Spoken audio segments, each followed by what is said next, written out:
Hello दोस्तों, I am English by Upendra sir.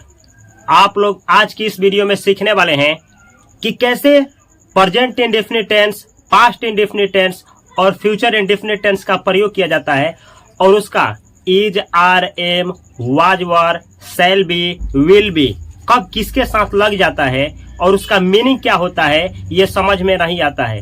तो इस वीडियो को ध्यान से देखिए, आप लोगों को इतना कुछ सिखाने वाले हैं कि इसके आगे आप लोगों को इंग्लिश सीखने में बिल्कुल दिक्कत नहीं होगा। तो चलिए शुरू से शुरू करते हैं। कंसेप्ट को ध्यान से समझना है। यहाँ पे लिखे हैं present tense. Present simple sentence होता है जो कि आपको सिखाएंगे।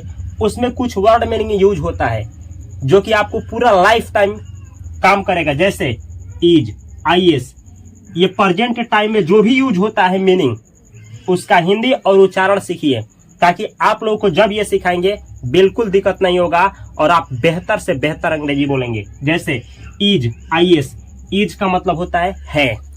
कहीं भी इज लिखा है समझ जाइएगा है, इज यानी है।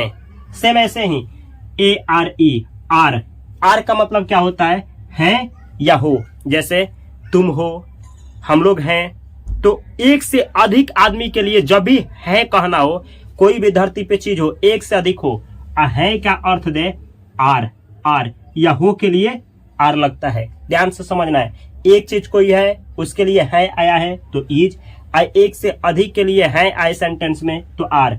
जैसे राम है आया है लेकिन राम एक के लिए तो इज लगेगा। राम और श्याम है, दो लोगों के लिए है आया है, आर लगेगा। केवल समझना है, ठीक है। तो इज यानी है, आर यानी है या हो। जैसे आप लोग हो, एक से अधिक के लिए, हो के लिए आर। ऐसे ही ए एम, एम यानी हूं, मैं हूं। एम, एम यानी हूं। एम, एम यानी हूं। एम, एम यानी हूं। ऐसे ही there is, THERE, there is. There is का मतलब होता है। धरती पे कोई भी एक चीज हो तो कहना हो, जैसे एक कलम है, एक साइकिल है, एक दोस्त है, एक कोई चीज है तो there is, there is, there is यानी है। सेम ऐसे ही एक से अधिक चीज है, जैसे 5 कलमें हैं, 10 टीचर हैं, 10 स्कूल है, 5 पंछी हैं, ऐसे कुछ भी कहना हो है के लिए देयर आर। देयर आर यानी है। आराम से अच्छा से समझिए, देयर आर यानी है। ऐसे ही कोई चीज है किसी के पास और वो लोगों की संख्या एक से अधिक है, हैव, HAVE, हैव यानी पास है। केवल समझते चलिए, हैव कहीं लिखा है तो समझना है पास है। किसी भी नाउन प्रोनाउन के आगे हैव लगा है और डायरेक्ट नाउन आया है तो पास है। नहीं समझ में आ रहा है, हैव का मतलब पास है, इतना याद रखिए, पास है। हैव यानी पास है। ऐसे he has, HAS, has, has, has यानी पास है। अब क्या पास है? कोई चीज हो सकता है। जैसे मेरे पास एक साइकिल है, तुम्हारे पास 2 कार है, उनके पास 4 मोटरसाइकिल है, उनके पास 2 बंगला है, हमारे पास 2 जंगला है, इनके पास कुछ है, कोई सामान है। इस अर्थ में हैव का मतलब ही होता है पास है, हैज का मतलब ही होता है पास है। अच्छा से समझ जाइए। यहाँ देखिए, इज के बाद नॉट आया हो तो उसका हिंदी होता है नहीं है। इज के बाद नॉट आया हो तो समझना है नहीं है। ARE, आर के बाद नॉट लगा हो, आर नॉट, तो नहीं है, नहीं है। आर नॉट का मतलब होता है नहीं है या नहीं हो। आगे पीछे लिख सकते हैं, नहीं हो, नहीं है। अच्छा से कंसेप्ट क्लियर करिए। आगे देखिए, एम नॉट, एम नॉट का मतलब होता है नहीं हूं। एक बार अच्छा से समराइज कर देते हैं। ये जितना भी मीनिंग है ये ऐसे सेंटेंस में यूज होता है जिसे सिंपल सेंटेंस कहा जाता है। सिंपल सेंटेंस क्या होता है नहीं समझ में आता है, वीडियो को डेली डेली देखिए इस चैनल को सब्सक्राइब कर लीजिए। ये एक कोर्स चल रहा है जिसमें पूरा बेसिक लोगों को, जिनको बिल्कुल अंग्रेजी नहीं आता है, उनको सिखाने का प्रयास किया जा रहा है। तो डे 1 से वीडियो को देखते आइए। कई वीडियो इस पे अपलोड किया जा सकता है। यहाँ पे लास्ट में एक प्लेलिस्ट देंगे, आप देखिएगा। इस वीडियो को ध्यान से देखिए, आगे भी इसको यूज करना, बेहतर से बेहतर अंग्रेजी सिखाने का प्रयास करेंगे। एक बार समराइज कर दे। इज यानी है, आर यानी है या हो, एम यानी हूं, देयर इज यानी है, कोई एक समान है। देयर आर का मतलब होता है लेकिन एक से अधिक कोई सामान बतलाना हो उसके लिए। हैव यानी पास है, कोई चीज पास है। हैज यानी कोई चीज ही है लेकिन पास है। इज नॉट यानी नहीं है। आर नॉट यानी नहीं हो या नहीं है।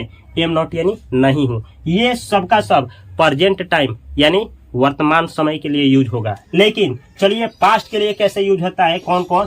पास्ट टेंस यानी भूतकाल के लिए जब भी पास्ट के लिए सिंपल सेंटेंस का यूज करना हो, ऐसा सेंटेंस जिसमें कोई कार्य ना हो, कोई एक्शन ना हो, उसे बोलते हैं सिंपल सेंटेंस।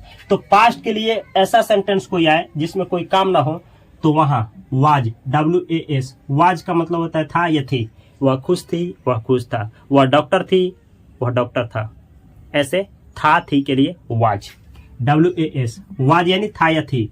वर, WERE, इसको वर पढ़ा जाता है, वर, वियर वेयर नहीं, वर वर। वर का मतलब क्या होता है? थे। आगे देखिए, देयर वाज, देयर वाज का मतलब क्या होता है? था या थी। कोई एक समान था या कोई एक समान थी, तो देयर वाज।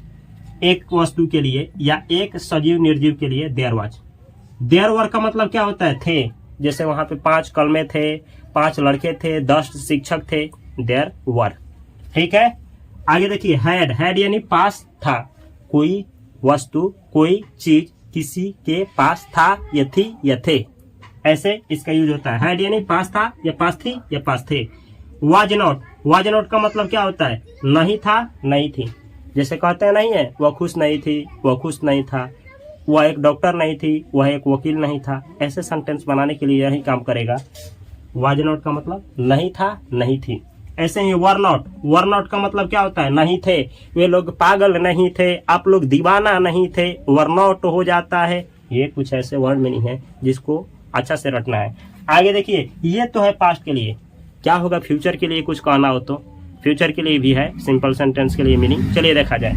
यहाँ पे देखिए, सेल, SHALL, सेल का मतलब होता है गागेगी, सेल यानी गागेगी। ठीक है। विल का मतलब होता है गागेगी फ्यूचर के लिए। ऐसे ही सेल बी का प्रयोग किन किन अर्थों में किया जाता है सिंपल सेंटेंस में? देखिए, होगा, होगी, होंगे, बनेगा, बनेगी, बनेंगे। जैसे वह खुश होगा, वह डॉक्टर बनेगा, सेल बी यूज होगा। ठीक है। ऐसे ही विल बी का मतलब क्या होता है? होगा, होगी, होंगे, बनेगा, बनेगी, बनेंगे। जैसे सेल बी का प्रयोग होता है, वैसे ही विल बी का प्रयोग होता है। जैसे सेल, देखिए एक चीज देखिए ना, सेल विल दोनों का हिंदी गागेगी होता है। सेल बी और विल बी दोनों का हिंदी क्या होता है? होगा, होगी, होंगे, बनेगा, बनेगी, बनेंगे। आगे देखिए, अगला है सेल नॉट का मतलब क्या होता है? नहीं होगा, नहीं होगी, नहीं, यानी नहीं गा, नहीं गे, नहीं गी। ऐसे ही विल नॉट का भी अर्थ वही होगा, नहीं गा, नहीं गी, नहीं गे। एक बार समराइज कर दें। जब भी आप लोगों को प्रेजेंट का सिंपल सेंटेंस समझाएंगे, सिंपल सेंटेंस का मतलब जिसमें कोई काम नहीं होता है, जैसे वह खुश है, वह पागल है, वह एक डॉक्टर है, यह सिंपल सेंटेंस है। ऐसे ही पास्ट के लिए क्या होगा? वह डॉक्टर था, वह खुश था, वह खुश नहीं थी, ये पास्ट के लिए। फ्यूचर के लिए वह खुश होगा, वह डॉक्टर बनेगा, वह डॉक्टर बनेगी। इसमें कोई काम नहीं होता है ऐसे सेंटेंसों में, यही है सिंपल सेंटेंस। तो प्रेजेंट के सिंपल सेंटेंस के लिए इसका यूज करेंगे। तो वहां पे इज का मतलब है, आर का मतलब है या हो देगा मीनिंग, एम का मतलब हूं के अर्थ में होगा, देयर इज का मतलब है के अर्थ में एक चीज के लिए, देयर आर का मतलब एक से अधिक चीज बतलाने के लिए प्रयोग होगा, हैव हैज का प्रयोग कोई चीज बतलाने के लिए कि किसी के पास है, और इज नॉट का मतलब नहीं है, आर नॉट नहीं हो, नहीं है, एम नॉट नहीं हूं।